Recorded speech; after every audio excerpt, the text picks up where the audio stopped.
उत्तर प्रदेश की बलिया लोकसभा सीट भारत की चुनावी राजनीति में अपने महत्वपूर्ण स्थान रखती है। साल 2019 के लोकसभा चुनाव में बीजेपी ने बीरेंद्र सिंह मस्त को दावेदार बनाया था। पिछले चुनाव का मुकाबला बेहद ही दिलचस्प था। बीजेपी प्रत्याशी बीरेंद्र सिंह मस्त ने महज 15,519 वोटों के अंतर से जीत दर्ज की थी। बीरेंद्र सिंह मस्त को 4,69,114 वोट मिले थे। बीरेंद्र सिंह मस्त ने अपने प्रतिद्वंदी समाजवादी पार्टी उम्मीदवार सनातन पांडे को चुनाव में हराया था। सनातन पांडे को पिछले लोकसभा चुनाव में 4,53,595 वोट मिले थे। इस बार के लोकसभा चुनाव में बीजेपी ने बलिया लोकसभा सीट पर बड़ा फेरबदल करते हुए मौजूदा सांसद बीरेंद्र सिंह मस्त का टिकट काटकर नीरज शेखर को अपना उम्मीदवार बनाया। आपको बता दें, नीरज शेखर अभी वर्तमान में राज्यसभा सांसद हैं। नीरज शेखर ने साल 2019 लोकसभा चुनाव में सपा की टिकट पर जीत हासिल की थी। उसके बाद 2014 लोकसभा चुनाव में उन्हें हार का सामना करना पड़ा।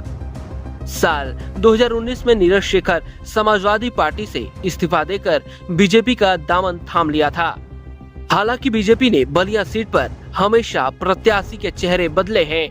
फिलहाल सपा या इंडिया गठबंधन की तरफ से अभी पत्ते नहीं खोले गए हैं। समाजवादी पार्टी इस चुनाव में अपनी यह पुरानी सीट पुनः अपने पाले में करना चाहती है। समाजवादी पार्टी से दावेदारों की लिस्ट तो बहुत है, पर चर्चा है कि समाजवादी पार्टी अपने पूर्व के उम्मीदवार पूर्व विधायक सनातन पांडे या फेफना विधानसभा से कई बार विधायक और प्रदेश सरकार के पूर्व मंत्री रहे अंबिका चौधरी और पूर्व मंत्री नारद राय पर दांव खेल सकती है।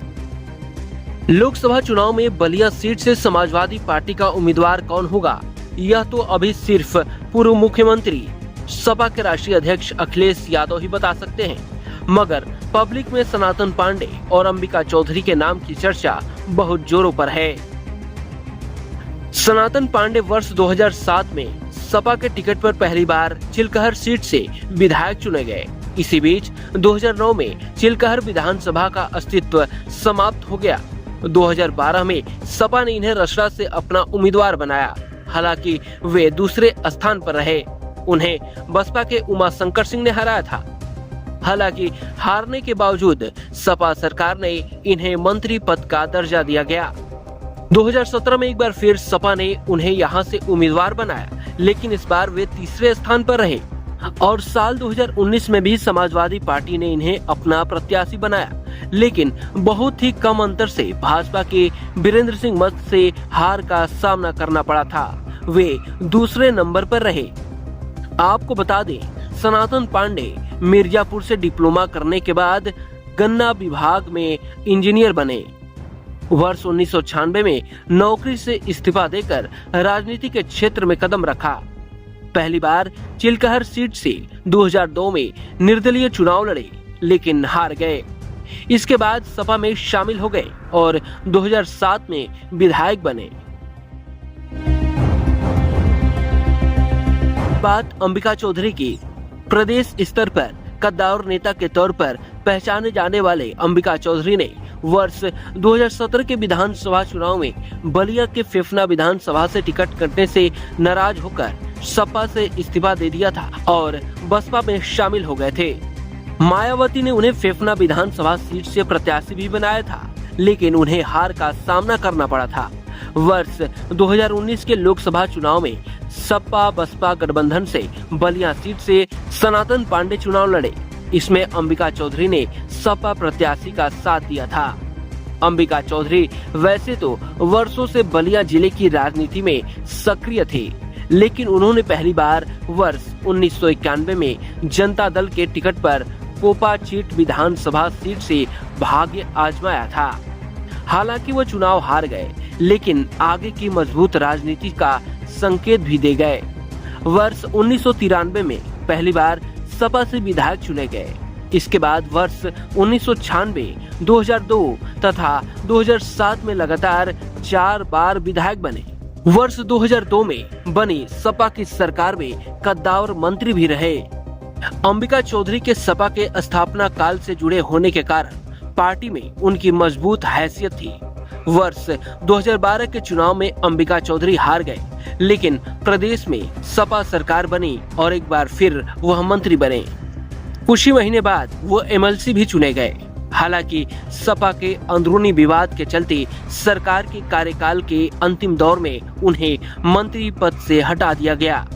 इतना ही नहीं, वर्ष 2017 के चुनाव में सपा के टिकट नहीं मिलने के कारण वह दशकों पुरानी पार्टी को छोड़कर बसपा में शामिल हो गए और फेफना विधानसभा सीट से चुनाव लड़े। फिलहाल समाजवादी पार्टी से एक बार फिर लोकसभा चुनाव 2024 में टिकट की आस में हैं। वहीं समाजवादी पार्टी में छोटे लोहिया के नाम से मशहूर जनेश्वर मिश्रा के खास नारद राय भी सपा संस्थापक रहे हैं। नारद राय भी मुलायम शिवपाल के खास माने जाते रहे हैं। ऐसे में अखिलेश यादव के हाथ में जब पार्टी की कमान आई तो उनका टिकट भी कटा। नारद ने भी बसपा ज्वाइन कर बलिया सदर सीट से चुनाव लड़ा, लेकिन वो भाजपा के अनंत स्वरूप शुक्ला से हार गए। बसपा ज्वाइन करने के 9 महीने बाद ही नारद राय ने बसपा छोड़ दी थी। अब वह सपा में हैं। बलिया लोकसभा सीट का जातीय समीकरण भी दिलचस्प है। यह क्षेत्र ब्राह्मण राजपूत यादव बहुल है। यह सीट सबसे ज्यादा 3 लाख ब्राह्मण वोटरों की संख्या है, जबकि राजपूत दलित और यादव मतदाताओं की संख्या 2.5 लाख से ज्यादा है। इस क्षेत्र में मुस्लिम वोटर भी 1 लाख के करीब हैं। इस लोकसभा सीट पर भूमिहार मतदाताओं की संख्या भी अच्छी खासी पकड़ मानी जाती है। इस लोकसभा सीट के तहत 5 विधानसभा सीटें आती हैं। गाजीपुर और बलिया जिले में है। इस लोकसभा सीट के तहत गाजीपुर की 2 विधानसभाएं, मोहम्मदाबाद और जहूराबाद के साथ बलिया की 3 विधानसभाएं, फेफना, बलिया नगर और बैरिया आती हैं। पिछले विधानसभा चुनाव को देखें तो भाजपा को यहां सिर्फ 1 सीट बलिया नगर में जीत मिली थी। यहां दयाशंकर सिंह ने सपा के नारद राय को 23,239 मतों के अंतर से हराया था। इस सीट के अलावा भाजपा बाकी 4 सीटों पर पस्त नजर आई। फेफना से संग्राम सिंह यादव की ओबीसी वोट बैंक पर अच्छी पकड़ है, उन्हें शानदार जीत मिली थी। बैरिया से जयप्रकाश अंचल भी यादव समुदाय से आते हैं। उन्होंने योगी कैबिनेट में मंत्री रहे आनंद स्वरूप शुक्ला को हराया था। अब समाजवादी पार्टी किसे अपना उम्मीदवार बनाएगी, यह अब देखना बाकी है। बता दें, बलिया लोकसभा सीट के लिए 7वें चरण में मतदान होना है। Bureau report, UP 60 news.